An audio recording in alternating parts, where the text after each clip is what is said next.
Hello and welcome to the third session of 9 Steps to Future-Proofing Your Warehouse. My name is Daniel Mortimer. I'm the Event Director for CMAT Australia. And during this webinar series, we will look at all different solutions and technologies to help you to improve your warehouse. This episode, I'll be joined by Baz from Fuzzy Logics, who are partnering with us during this webinar series. And we will also be joined by Shiram from Adverb and Jean-Michel from SICK, who will also discuss with us their solutions in the inventory session. As always, we'll get things started with an overview from Baz and the Fuzzy Logics team, and then we'll go through a presentation from both companies. At the end, we'll then take a panelist opportunity for people to ask any questions and for us to go through that. So please, if you have any questions or any thoughts, please put that in the questions panel. Alternatively, ask your panelist an individual question, and we'll hopefully get that towards the end. I'll now share my screen and pass over to Baz, who will give the introduction to the session.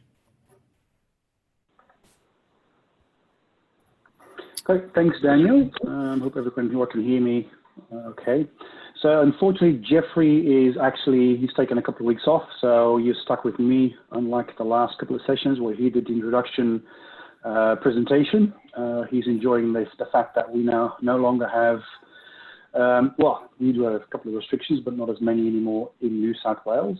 He'll be back for the next session again in 2 weeks' time, but for now it's just going to me.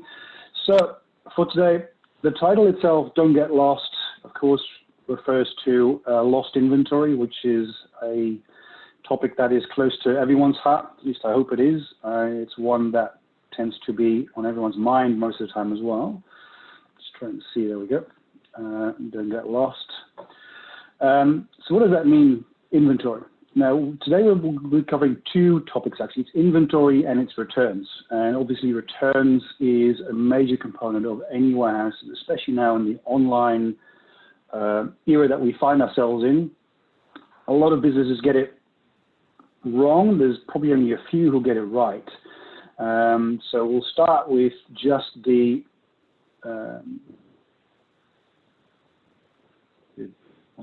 returns process first before we move on to inventory. Now returns, it's sort of like Jeffrey used to call these things the ugly duckling, so from ugly duckling to beautiful swan.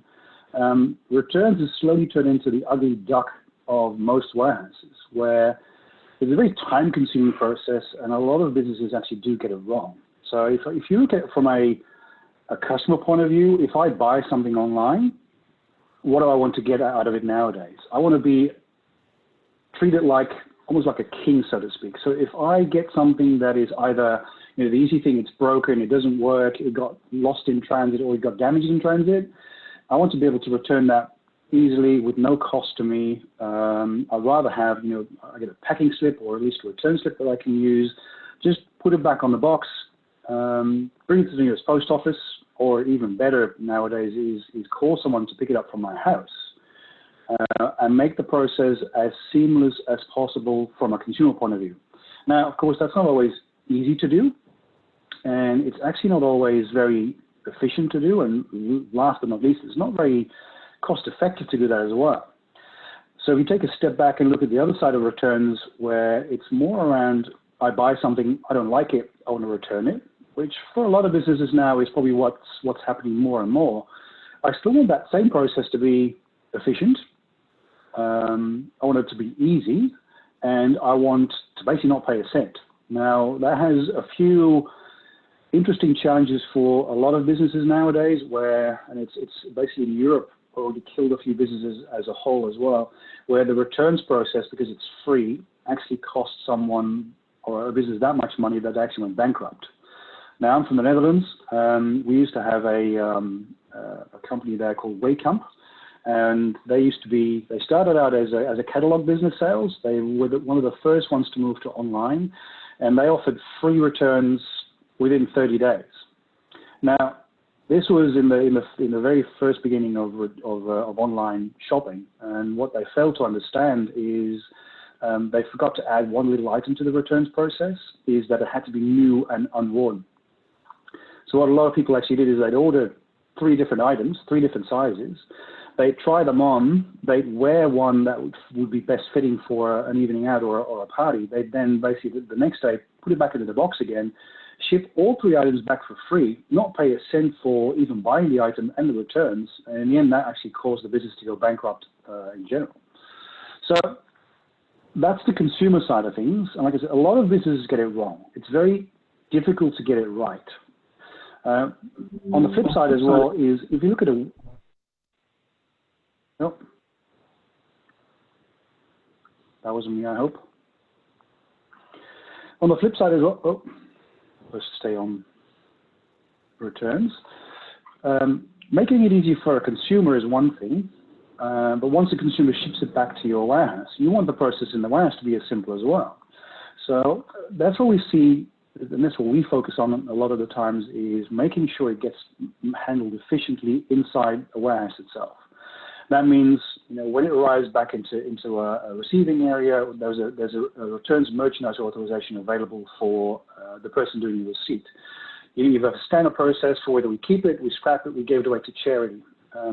It's not rocket science in the end. I think where a lot of people go wrong is they try and overcomplicate the process, and they try and make it so difficult for the person doing the receiving process that the cost of doing this process in a warehouse is prohibitively expensive, and they end up with stock that, when it comes in, is actually scrapped anyway. So for a lot of businesses nowadays, and a lot of fashion retailers do this, and especially in a low-cost environment, if you want to return it, don't return it back to the warehouse, return it straight back to a charity, and the charity will basically then resell it again. Because the cost of actually returning something to a warehouse, the cost of then handling it in a warehouse, the cost of putting it back into stock, and the process involved to run the returns inside the warehouse is basically more than what the actual item initially cost to purchase and to sell to a customer. So logistics of returns is a very, very difficult one. So keep that in mind when we go to inventory, because it's linked to inventory itself. So if I look at inventory, and there is not really a process for inventory, it is more within a warehouse. I'm sorry, I can't seem to control my screen. Daniel, so you might have to do it for me. Can you go to the next slide for me? I'm going to relinquish my control back to you. Give it my control. So if you can move to, there we go. So this is the whole thing of the don't get lost. Oh, that was one too many. Don't get lost. Now, when I started in logistics about 20 years ago, and we had I started in a warehouse management system environment. So I was implementing warehouse management systems for a few different businesses. And for some reason, all of these warehouse management systems at the time had a location called missing. Now, missing isn't a physical location. It's a logical location. It was a bucket for all the stock that was lost during processing, whether it was someone misplacing stock in a warehouse, whether it was because during cycle count stock got written off. It ended up in this huge bucket of missing, and we actually had customers where after 6 months, we did a check on the missing location, and I had 10,000 units in a bucket that was just sitting there, lost stock that nobody could find, that nobody could do anything with. So the thing for any warehouse, one of the most important things is accurate inventory. And this next metric that's on the screen, the inventory count accuracy by location, has jumped in the metrics for DCs from number 10 to number 5, and this was done by the Warehouse Research Council in the US together with DC Metrics. So it showed that right now for most warehouses, inventory accuracy is becoming more and more a priority. And the reason why is if I have something in stock, I think I have something in stock, someone places an order for that item and I can't find it, then I've just lost a sale. It's the same principle as in a store, basically, where someone walks in and it's the item they wanted is not available, or it's in the wrong size they want it, they'll basically go somewhere else. The same goes for inventory. If I want something online and it shows it's available online and I purchase it and I then get an email afterwards saying, sorry, your item was out of stock, then I'll go somewhere else. So inventory accuracy is probably the main thing for any warehouse to make sure that you stay on top of. Now, there's common practice, of course. We all know most warehouses do a wall-to-wall count of their stock every year. That's probably more an accounting requirement and an ATO requirement than anything else. Most people, if we are lucky, have random generated cycle counts. Some people will try and do what we call an opportunistic cycle count.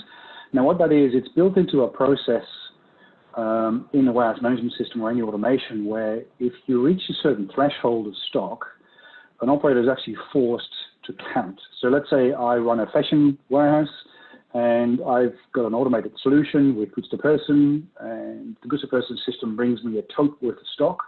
I can set a threshold of 2 for that item, and as I'm picking it, I'm picking a stock out of a tote into an order carton. As soon as I hit the threshold of 2, the system will actually ask me to count what's in that tote to make sure that my inventory stays accurate. Instead of just doing a 0 confirmation, which is easy to just press the button on the screen, I'm actually being forced to count while I'm picking to make sure my inventory stays accurate and actually stay on top of my inventory accuracy. Now, there are opportunities, of course, to reduce that lost inventory. Automation is one of those. Automation will help force operators to follow a certain process. And that ties into the last point on that slide as well, a standard WMS with control processes. Way too often, we come across customers where they'll have a system in place, but there are too many shortcuts people can take, which means that inventory just gets lost. And the middle one especially is separation of high-value items. If you have a warehouse where you store high-value items, it can be anything from a GoPro camera to jewelry or even high fashion or liquor. Keep those items separate. Make sure that whoever has access to that stock within your warehouse is trained to do so, and you keep that access limited to only a few people. You know, a lot of 3PLs nowadays, if you walk into their warehouse, they'll actually have a sign up at the front saying they'll do random spot checks when you walk out, which I think is a great idea. It means that even visitors, people that walk around, people that just do a site visit or just come into your warehouse to do maintenance of some sort, they can still be subject to a random check to make sure they don't actually steal stock as well. Can you move to the next one, Daniel, for me? Which then brings me to technology. So I'll start with returns as well, and we've got a video that will play after this on the next slide. I'll try and keep this short because I'm already running over time. There is technology available to speed up and make returns easier. Now, the top one on the right-hand side is a Vanderlander Bombay sorter. And what it can do is, if you get returns in large quantities or in mixed quantities, it actually allows you to handle the returns process a lot more efficient by doing like a reverse picking process. So I take a full carton worth of stock. I basically chuck every single item onto a sorting system. It can scan every single item as it goes through, provided it doesn't have a barcode, and actually sort it by individual unit back into a carton or a transport unit, which then allows me to put it back into stock really quickly. If I connect that to an automated storage and retrieval system, it will actually put it back into stock without me touching anything except for that first touch on actually sorting it out based on how it comes in. The next one at the bottom is from a company called Soft Robotics, and it's called The Robots Are Coming. They've actually created what they call a return cell. It's on a skid. You can actually wheel it into a warehouse. It's fully self-contained. The grippers they use can grip anything, soft plastics, pens. It can automatically identify what's coming in. It can match it to the returns merchandise authorization that you can feed from a WMS. And it will actually automatically sort at the end of it and spit it out whether it's correct to the left or if it's incorrect to the right to do it again.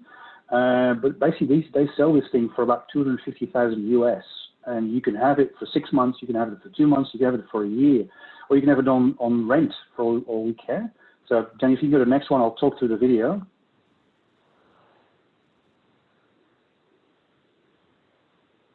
If you could start it for me as well. So all it does, and this is to take the human component out of returns. Returns processing involves a lot of human labor to sort, to check paperwork, to make sure that the items are in correct order. Now, this does everything by itself. So the only thing these guys do is they put a pallet worth of returns on the cell, and the machine can actually identify where every single item is in the pallet. put on a little conveyor belt that you can't see, which is where the little yellow robot puts it on. The conveyor belt goes up, it gets scanned automatically on all six sides of the item. Once it's scanned, it gets matched to the return merchandise authorization documentation. If it's correct, it'll go to a right-hand side where it's dumped into a bin. Or if you wanted to, you can connect it to a sortation system, which does the same as a little vendor landing unit. If it's incorrect, or if it didn't scan, it actually goes back onto the conveyor that feeds this pallet again, and it gets rescanned until at some point after, I think, 4 or 5 retries, the system says, I've had enough, can't check this anymore, and just the remnants need to be done manually by a person. So there are ways of automating your returns process. Again, it depends on the volume you have, whether it makes sense to do so, because these things are still quite expensive. Let's go to the next slide, Daniel, for me. I'm almost at the end of it. Then inventory reconciliation. Now, remember what I said before, cycle counting. So this is where you can automate certain things, and I think both Shuram and Jean-Michel will actually have something to say about this as well. I went to Modex a couple of months ago in Atlanta, and these two things were actually on show at the time. The first one's drone cycle counting. So the little drone on the top right-hand side, and these things have come a long way as well, where in the past you need to have an operator that flies it around and it actually need to scan everything. Nowadays, these things are fully autonomous. So what they do is they'll actually follow a preset path through a warehouse, scan every barcode they can find, feed it back to the WMS, and the WMS can then basically check that scan against the inventory that it's supposed to see in every location that it's supposed to be in, and give a report at the end saying, well, this was found in a different location than what I have in my inventory file, so I'll move this from one location to the other one. The downside, of course, is they have, as any drone, they have a limited battery life, so after about 20 minutes they have to recharge, so you can't do a full wash in a single shift. And this is where the bottom ones come into play, the AMRs. So AMR cycle counting, and there are versions now as well that can do barcode scanning, not just with RFID, but generally these things use RFID. They'll drive around at night. So if you've got a 12-hour shift during the day for picking and packing and dispatching, receiving, at night these things will actually wake up and drive around, and they'll actually drive every single aisle. The RFID antennas will actually reach every single pallet or every single item in the warehouse to do a full wall-to-wall count, if you wanted to, every night. So from an inventory accuracy point of view, there are many ways available nowadays to make that work. Of course, there are still downsides to this. If we look at RFID technology, and I hope Jean-Michel will delve into this a little bit more from a SICK point of view, there is a cost involved. There are still limitations as to what you can scan and how you can scan it, depending on what you store in terms of fluids and metals. But the technology's come a long way since when I first started in warehousing 20 years ago, where we had to do everything manual. There is technology available now that can automate your inventory cycle counting and your returns process. Daniel, I think it's last slide for me. I'll keep it short. So key takeaways, accuracy and efficiency are key. Especially from a returns point of view, we have to streamline that processing, not just in the warehouse, the data flow, so how a customer can actually lodge a return, how that data gets fed to the warehouse operator that actually processes the return, and just make it simple for a customer. Give them a return slip, give them a parcel that they can send it back with, give them a free e-parcel with Australia Post for all I care. Make it simple for the customer, because in the end, you want them to come back. You want them to return to you and basically buy something else again. Don't lose your inventory. Selling no to a customer is probably the worst thing that you can do. If you think you've got the item in stock, you should have the item in stock. Now, there's not a 100% guarantee that you'll have the item in stock every single time, but if you can reduce that percentage down to the bare minimum of out of stocks, you will keep your customers happy, and they will keep coming back to you. So with that, I will give it to Jean-Michel Maclou from SICK, who will talk about where sensor meets the cloud. Jean-Michel, it's all yours.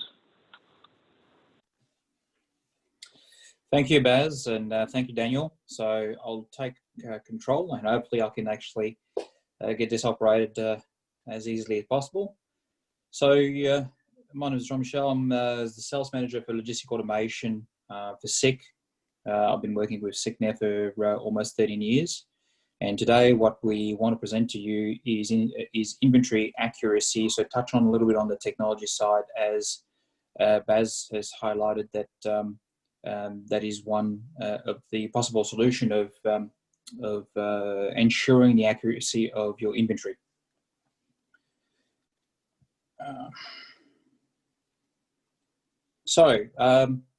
Maybe I've gone a bit, so I might just get Daniel to take control, if you could please, Daniel, because mine's a little bit touchy on my end. If you could go back one slide, thank you. Just a little bit of introduction, actually just one slide forward, thank you, Daniel. Here we go, thank you. Okay, so just very briefly to touch on SICK. SICK is an organisation, a leading sensor manufacturer, providing sensors to the three pillars that you see here: factory automation, logistic automation, and process automation. We've been in a business for over 74 years, established in the south part of Germany, and we've got a subsidiary based, headquarters are based in Melbourne, and offices throughout Australia. We have over 6,500 employees worldwide, and represented over 88 countries. We have quite a large pool of different sensing technology for sensing requirements that either of these pillars have. Factory automation, we do a lot of work within the commercial goods or meats industry, even some part of automotive as well. Logistic automation, we have a fair bit of work to do with the freight organisations, so freight, postal, ports, airports, etc. And process automation, it's with waste plants, cement plants, and so on. So that's a little bit of introduction there. In this next slide, it's really to sort of touch on or maybe reiterate a little bit of what Baz was talking about just before. These three pillars are almost saying that, talking about the importance of ensuring that the stock is on the shelf and having a certain level of visibility, how important it is in the business model today. You can see from the stats there that it certainly highlights that a lot of them are concerned about ensuring that the customers can have their goods in the right timely manner. So with this, I'd like to proceed and show you some of the use cases, and show you how we've been able to achieve that. But one of the very key takeaway from that is real-time visibility. This is important to us. We believe that this is an essential model in the aspects of ensuring that we can be competitive in the business. And it's three pillars. You're talking about data services, sensor network, and business systems. So all these three pillars are essentially working together to provide a real-time visibility to the customer or to the supply chain. Just the next slide, please, Daniel. So these are the use cases. I mean, we have been going through what we call Ship with SICK, which is essentially sharing a lot of the successes that we've had throughout the industry, and it covers those four pillars. But today we'll only sort of concentrate on the inventory accuracy. But please keep in mind that we can also provide some assistance there with shipment verification, work in progress tracking, and asset management also. Okay, so you'll probably have to just tab down just a couple of tabs for me, please, Daniel. Yeah, okay. So this is one of the first one. I think this really sort of hits home. I think Baz mentioned that earlier in his slides. So we have had the opportunity with one of a large plastic packaging manufacturer. Unfortunately, due to privacy reasons, we cannot mention as yet who that company is, but we were brought in to essentially improve their inventory accuracy. So very much touching on what Baz has mentioned before, where the customer wanted to actually do a daily stock take as opposed to doing an annual stock take or a periodic stock take as they typically do it. The other requirement or value proposition that the customer wanted is to ensure that they could have an automated solution that could operate throughout the warehouse, where they didn't have to have manual labouring to ensure that they could do regular stock count. and also ensuring an audit and compliance solution to minimize costs, time, and with that, we have worked very closely with the customer in providing a solution, as you see on the right-hand side, that is fully autonomous, and it's a solution that uses RFID technology to navigate it uses RFID to read the stock levels on different height levels, different stock levels, whether it's pallet, whether it's boxes, items, where we're able to actually read and do a proper stock count on a daily basis. It also has it also has all the required safety feature onto the product itself to ensure that if there are human working in the area, that they're also protected from that. So we use a safety device to ensure that is taken care of. But the important thing here is, I think, as Baz mentioned, there's a lot of technology available out there, and we're showcasing certain technologies that we've had working in industry to show you the success of what it's had. But it is important to know that there's a importance in doing a great deal of consultancy, ensuring that the right technology is fitted to the right application. I think if you apply RFID in the wrong area, in the wrong line of business, where you have, let's say, possibly a lot of moisture, a lot of metal, things like that, it needs to be really considered when we're doing these sorts of application, and that's what we're there for. Now, Baz also mentioned about cost. I think RFID is a technology that's been around for many years, well before I started with SIG, that's for sure. And one of the big stopping point was cost, particularly cost around the tags. This has since changed a lot. Cost of tags have come down a fair bit. So as you can see, the cost of tags here was less than 10 cents. And as the requirement for tags on the bulk buys is required, that will change also with time, time, cost, etc. Okay, so the next one, if you could just do a couple of tab down for me, please, Daniel, is one of the, that's it. One of the British retailer, so Mark and Spencer, expanding the use of RFID technology. So this is, there's lots of articles in the public domain today on that. This is something that we've worked on in conjunction with other parties. And again, the value proposition and the requirements was to improve the inventory tracking, move away from an optical technology which required line of sight, where this particular company were obviously looking at doing inventory on a bulk item level, and line of sight technology was just not going to be sufficient enough to be able to read all the barcodes. So that's why they wanted to go away from that. Increase information of storage, which the RFID technology will enable you to do that, because RFID has the capability of storing a lot more information than just a typical barcode. Reducing the risk of data loss and duplication, which they were also able to achieve in the process. And I think one of the very important one here is ability to scan up to 15,000 items per hour, which is a huge number, in terms of trying to do an inline scanning process of products coming inbound and outbound through a plant. So this allowed them to do much quicker replenishment of stock, quicker turnaround to the customers. As again, Baz has mentioned, they went away from this business of saying no to a customer and saying yes because they had the right product on the shelf. So that's really brought in a big influx, or what a big influx in terms of their increase of sales and turnover.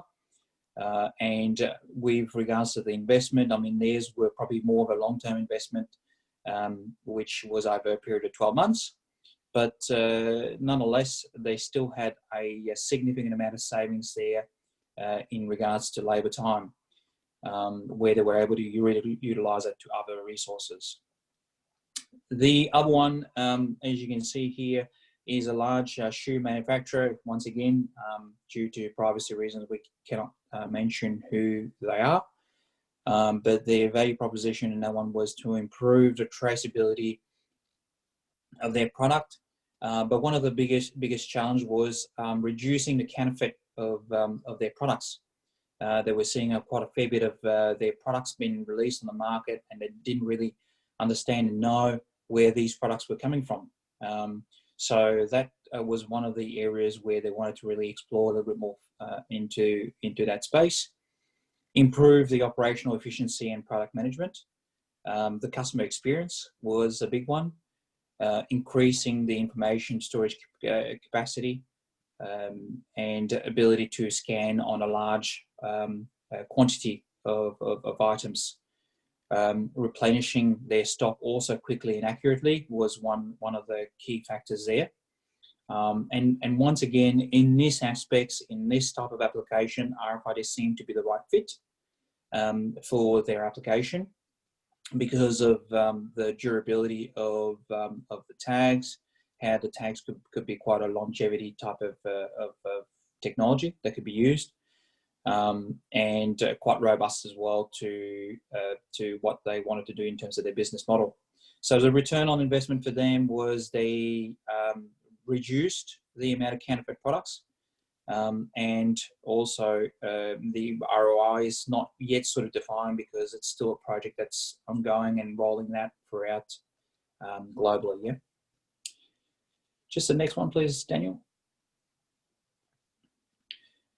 Okay, this one is so showing you different cases. This is a freight logistics customer, and one of the key aspects here was to increase their throughput, and with the use of RFID, they were able to do that, hence providing a better customer satisfaction. So with the increase of demand of online sales, that put a huge impact on their operations, and with the use of both RFID and camera technology, it enabled them to actually be able to scan more parcels in a quicker turnaround time than they would be able to do traditionally. Yeah.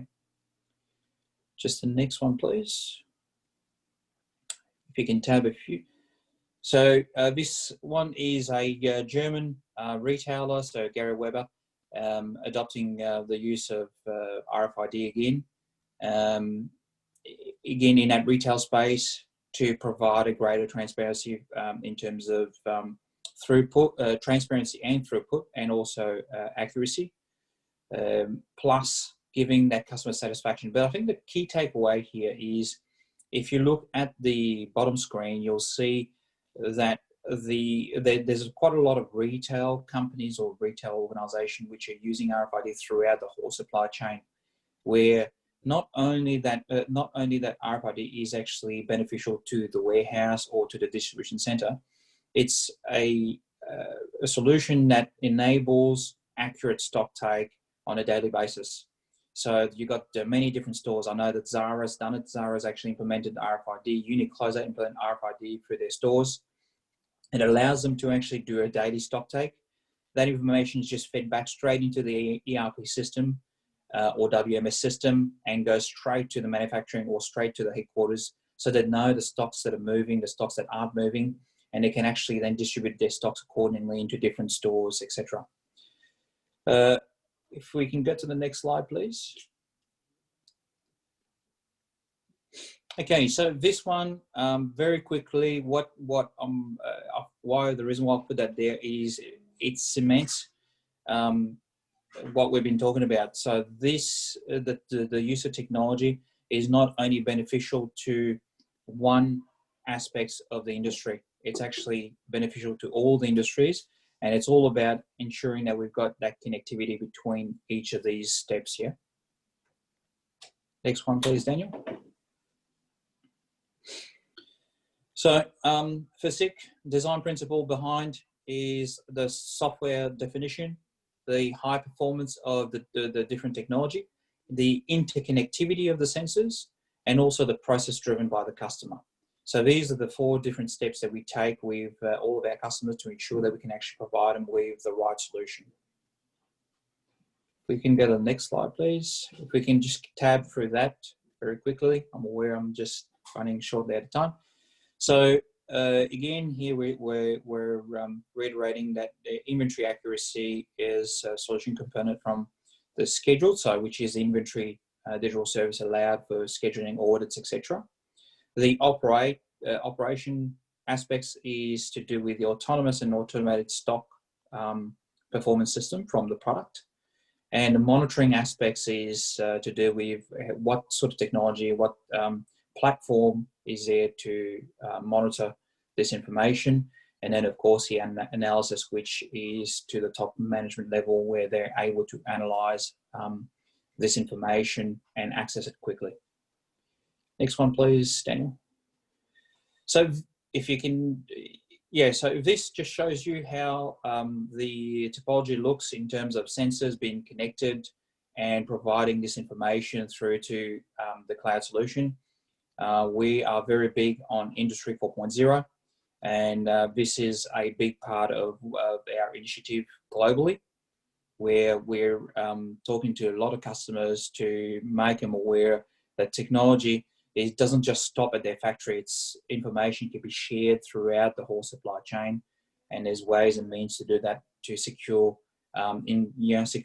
significant data or important data that's their own IP. Yeah, and I think there's just a summary page very quickly.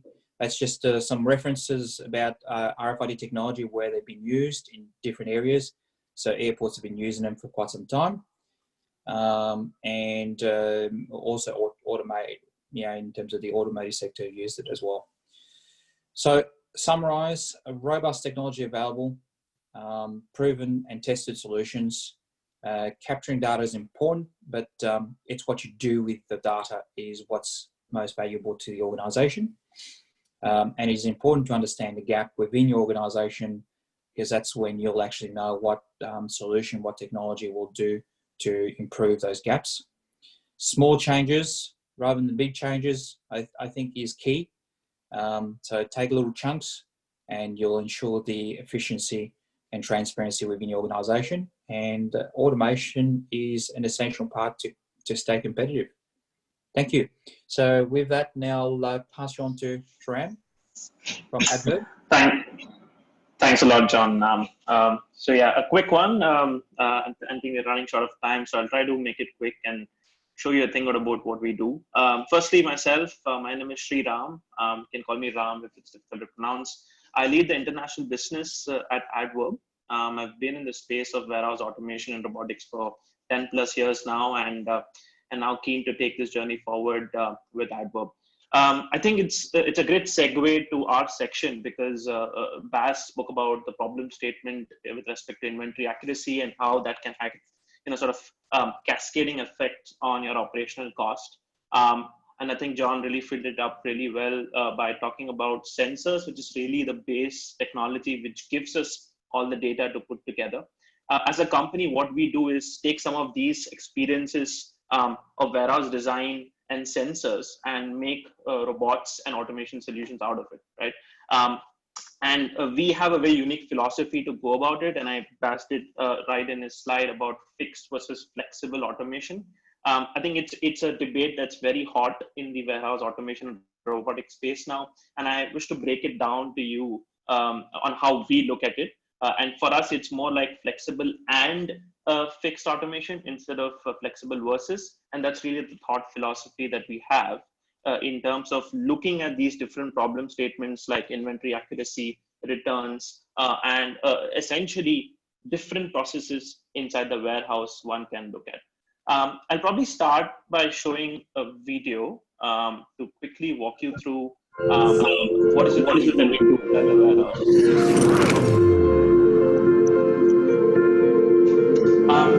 So essentially, I think Baz and John rightly mentioned the advantages or the avenues that one can look at from an inventory accuracy standpoint. But I certainly believe that if you have the ability to um, have a process inside the warehouse where the touches are as minimal as possible, I think you can just mute it down, Daniel. That'll be great. Awesome. If you have a warehouse where you have as less minimal touches as possible and you have a very seamless flow, right, from how goods reach the inbound and right to the storage and outbound, you will obviously start saving a lot on the inventory accuracy and visibility aspects already. So visibility is a key aspect of automation. Always you would associate automation with speed, efficiency, and accuracy. But what automation allows you to also do is actually pinpoint every single location where your inventory lies today, which goes a long way in figuring out how accurately your inventory is, and also give you the visibility on how much you can actually meet the demand of your customers. A lot of these solutions that we are offering come with a very full-blown warehouse execution system software. That's again another topic that I'll break it down for you shortly. But essentially a piece of software that talks to various components or robotic solutions that are there, which is orchestrating all these processes inside the warehouse, and bring it all together to solve a single objective. And that objective could be broken down in terms of order SLAs. It can be broken down in terms of prioritization of orders. It can be broken down in terms of whether you want to slot a particular set of SKU far away from another set of SKUs, like perhaps not putting apple and oranges together, and so on, right? You'll also see through this video a combination of solutions, and this is where we like to break it down into fixed automation solutions and flexible automation solutions. So fixed automation solutions work really well if you have a lot of repetitive operations inside your distribution center. So essentially, if you can identify some of those aspects of repetitive operations, that's where these fixed automation systems can come into play. So I spoke about this briefly, and I just want to break it down on how we look at it, right? In today's world, I think automation and robotics has been there for a long time. With the rise of e-commerce, there's a new breed of philosophy that's also coming in line. Traditionally, we had fixed automation solutions. So these were solutions which would, sort of bolted to the ground. You would generally look at a very long return on investment because that your business wouldn't be changing for a good 5 to 8 years time. And therefore, you can really put in a lot of effort in automating those processes. They give you speed, they give you efficiency, they give you performance. They will continue to give you all of that even today, right? And that's why we thoroughly believe this piece of automation would continue to thrive as warehouses become bigger and bigger. On the other hand, you have this new breed of what's called a modular automation or flexible automation, which is sort of also becoming the need of the hour. As e-commerce has kicked in, you all know that the businesses can change very fast when you're in an e-commerce environment or whenever there's a lot of disruptions that you might have in your operations. So the new philosophy of modular automation brings in configurability, it brings in modularity, it brings in scalability, right? So these are small, and I think John mentioned that to start with something small and build up. That philosophy can be easily garnered with looking at modular automation. But what's happened over probably last 10, 15 years, once these modular automation solutions came in, is that people had to look at both fixed and modular with a completely different lenses, because the capability of an automation provider to give a fixed automation is very different from the capabilities of what you can expect from a modular automation player. And what we believe is the future of warehouses really need is a best of both worlds, right? Be it from an inventory accuracy standpoint, be it from a return standpoint. At the end of the day, you need to have automated solution that gives you speed, performance, as well as the ability to flex up and down as your business changes. So I believe that omni-channel that we are all entering into will essentially push this approach further. And at the end of the day, it's also about choosing the right mix. And that's where I think Fuzzy Logics and Bass are probably doing a great job educating the customers in what they actually need, so that you have a nice blend of both philosophies in your warehouse, so that you can then plan your operations accordingly. So at the end of the day, it is about having a philosophy that where you can choose wisely. So if you are running a distribution center where you're just sending pallets out and your throughputs are increasing day by day, you're probably better off looking at a fixed automation solution. But if you're looking at a pure play e-commerce company, you can look at these different mobile robots that my colleague showed you right before this. But if you are in a business where, and this is what the reality is, right? Today, an offline retailer is looking to become an online retailer, and an online retailer is looking to become an offline retailer. So you need the best of both worlds, and that's where we'd be able to provide you both stacks of solutions and configure it in such a way that you can get the best of both worlds. So Daniel, if you can move on. So I think today, in today's session, obviously we're focusing a lot on the inventory side, but in my opinion, warehouse is such a complex piece of science that when you touch one thing, you also happen to touch several other things. So in our world, we try to divide the entire solution development into 3 buckets. So storage, pick, and transport. If you see, when I say transport, I don't mean warehouse to warehouse transport. I'm talking about intra warehouse transport. So the flow aspects of your design. So essentially, what you need to do when you're looking at any kind of automation or sort of upgrades in your warehouse is probably ask these questions yourself, right? What do you want to store? Is it pallets? Is it pieces? Is it cartons? How much space do you have to do all of that, right? And then moving on, that will have a sort of a cascading impact on how you go about picking your pallets and cartons, and then therefore coming to the flow part of it, of how the storage and pick can be connected with each other in order for your transport, intra-warehouse transport comes into picture. So it's not only about looking at these in isolation, but at the end of the day, you need to find ways to look everything in cohesion. Next slide, Daniel. So this is how we envisage a warehouse of the future to be. And there are few warehouses already doing some of these things. But this is, again, a very good summary of how you get your layout design right, you get the right sensors on board, and then build a cohesive solution of hardware and software, which allows you to do a pallet pick, a carton pick, a piece pick into from a single distribution center with the help of an orchestrator like warehouse execution system, right?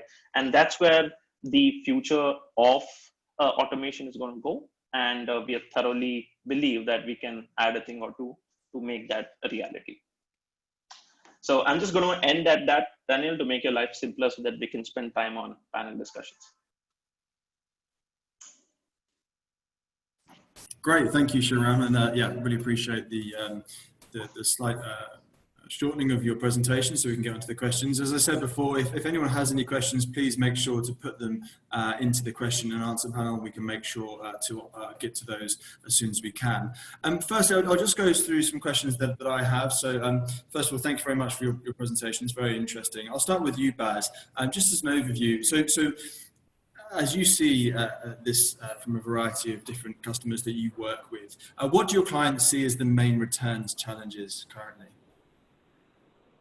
I mean, currently it's the sheer volume of returns. As we all know, we're in the middle of this whole coronavirus, and online sales have exploded to the levels of, I think Australia Post said that got Christmas volumes for the last 2 months straight, which also means that a lot of people are going to return stock. So it's basically being able to handle the sheer volume of returns coming back and what to do with it. Yeah. I imagine that's a challenge that I hadn't really thought of, but as consumers are getting more picky, I can see that how that does present quite a big problem. I'm sure, I guess that I'd ask for you then. I mean, seeing as that does seem to be an issue, I mean, what do you see as the next big innovation for Adverb, or do you have something at the moment that you think could help with this current issue? Yeah, look, I think returns is a big problem, especially once this e-commerce, sort of boom has happened. I mean, in Singles Day in China, whatever they send out during the Singles Day, 40% of them comes back after 5 weeks, and they have trucks and trucks of containers waiting in their warehouses just to get back in, and therefore that's a very big sort of unaccounted cost that a lot of warehouses today go through. And when you actually look at it deeply, there's a lot more things that's there in just the surface, right? So I think some of the solutions Bas shared were very useful. As a company, we have a very good sort of extensive stack of portfolios looking at each of these problems, right? Today, we are looking to get into the space of, again, to further sort of push our philosophy of fixed versus flexible. On one hand, we build a carton shuttle system, which is probably a fixed automation solution. On the other hand, we now build a very wide portfolio of mobile robots. What we are now doing is actually bringing both of them together to give the right amount of speed and efficiency in storage, as well as the flexibility for the customer. So very soon you'll see a product launch coming from us, which is essentially a combination of these two technologies coming together. Absolutely. And I think combination is an interesting phrase to use there, because what I've been learning through this process is the combination of different technologies is really, how warehouses can make themselves as efficient as possible. Jean-Michel, it was very interesting to hear when you were presenting about how your sensors have been used and how they've progressed and how they're being utilized in different situations. And when it comes to sensors, what have been some of the major innovations that you've seen happen in the past 5 years? Yeah, no, it's a good question, Daniel. Look, I think one of the biggest innovation has been towards this Industry 4.0 challenge or message that's been going around for many years. Yeah, it was to ensure that we had solution that could actually represent that, represent what it means to customers. And one of the biggest innovation that we've seen over the last few years is the amount of information you can actually retrieve from a simple sensor today. I'll take as an example a simple photoelectric sensor, which used to be used as just a simple trigger on-off sensor to operate a piece of automation equipment. Now provides a lot more information about the runtime, how they're performing, how many counts they've done. And all this information is actually then fed back directly to either a cloud solution or to a management system within the operations that allows the factory or manufacturing or warehouse or distribution centers to be on alert, and they know when something's going to go wrong before it actually even happens. So it gives them plenty of time to actually ensure that they change the part that is needed to keep their operation running, the uptime operation running. But there's also the addition of what we call app space.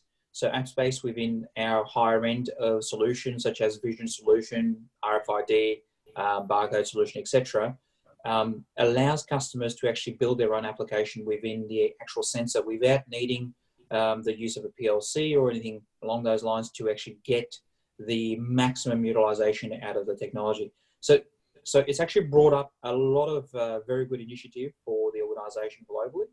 And we continue to actually uncover new ways and new means of introducing new platforms for ease of customers to use the technology in the right way. Yeah, absolutely. I think you made the point in your presentation. I think data is gold, and I think the more information you can get from these sensors, the more the customers can benefit from that. I think that's really important. We've had a question from one of our audience members, from an anonymous attendee. For automating cycle counting via drones and AMR, must you have RFID tags implemented into your processes, or can it work item barcode or pallet ID labels? I guess that would probably be one for either Baz or you, Jean-Michel. So, sorry, could you repeat that question again? Yeah, of course. So for automating cycle counting via drones and AMR, must you have RFID tags implemented into your processes, or can it work off item barcode or pallet ID labels?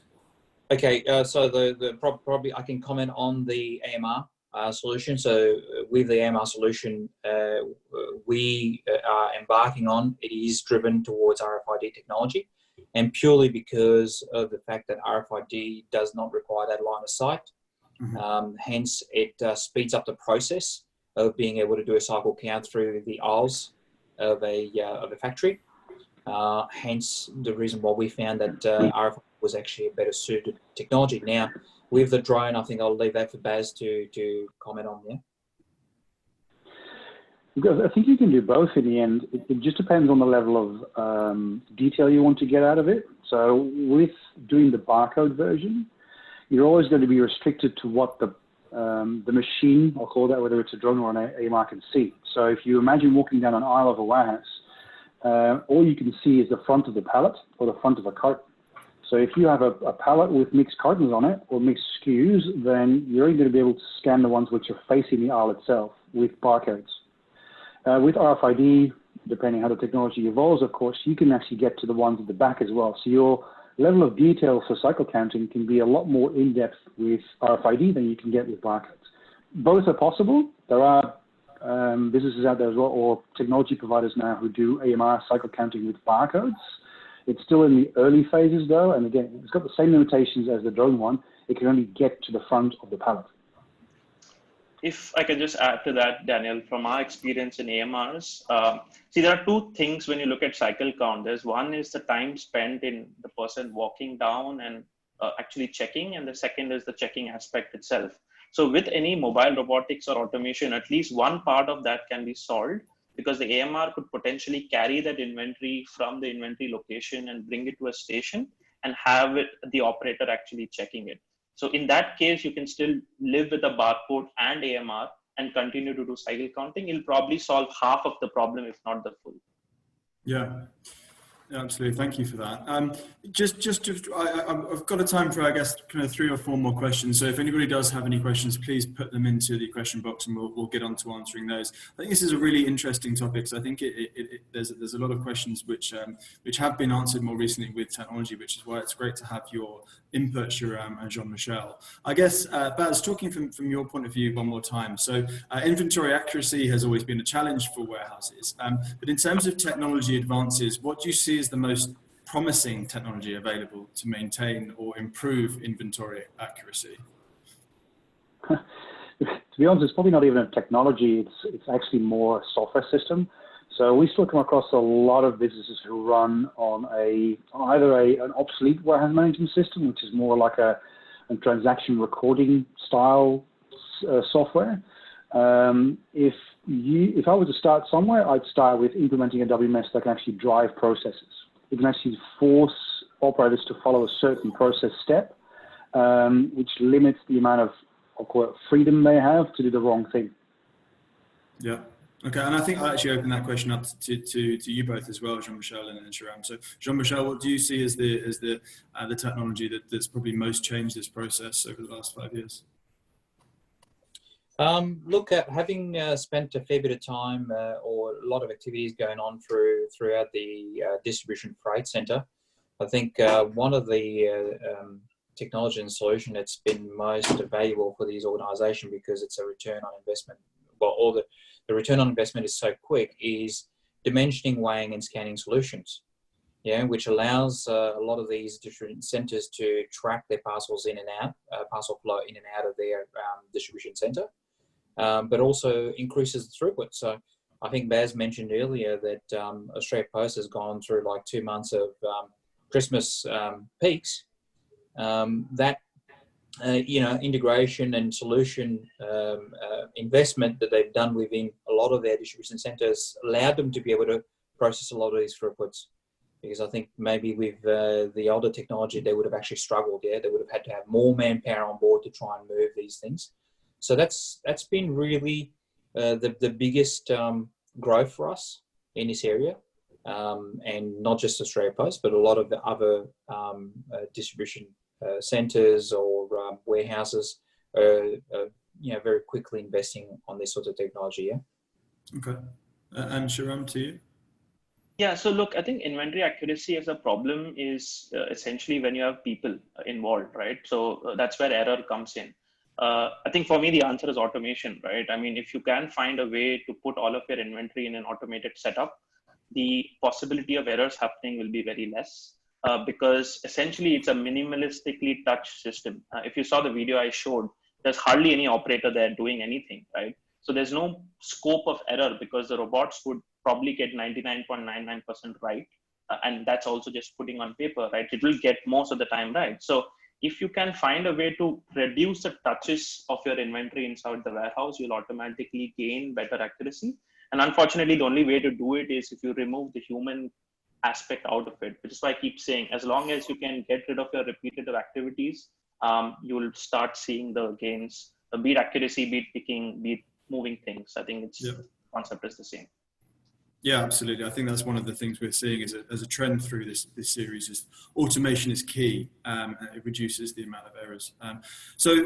Just to finish, we just have one last thought. I think from Peter, just to say, I think the solution is to limit the amount of manual input, to use the WMS at the earliest possible point and allow machine-to-machine communication to receive, put away, pick, and dispatch. So I think very much agreeing with what you just said, Shriram. So with that, I'd just like to say thank you to the panelists for this week. So thank you, Shriram, Jean-Michel, for your input. Thank you. Interesting. Thanks again, Baz, for your thoughts at the beginning. Look forward to seeing you again in a couple of weeks' time. We will be sending the invitations for our next session very soon. So thank you all for joining us this week. And we look forward to seeing you in a fortnight's time. Thank you again. Take care. Thanks, Daniel. Take care. Thanks, everyone. Thank you.